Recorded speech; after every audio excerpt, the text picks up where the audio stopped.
今天，妈咪带着3只好奇的小猫来到台北101大楼，它们都抬头望着这座巨大无比的建筑物。小花心想，这么高，我要爬到什么时候啊？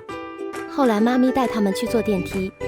哇，这电梯怎么这么快？我都快踩不到地啦！来到观景楼，3只小猫看着远方的城市，眼神中充满了好奇与兴奋。哎，我们的家在哪里呀？怎么这么小？我是在仙境吗？好柔软的床啊！我现在是孙悟空了，看我的跟斗云！这个可以当摇床吗？这主要是减低大楼受强风吹袭时之摆动，就不怕台风地震了。今天，3只小猫经历了一次疯狂的冒险，但也学到了冒险时要注意安全，遵守规则，这样才能玩得开心又放心。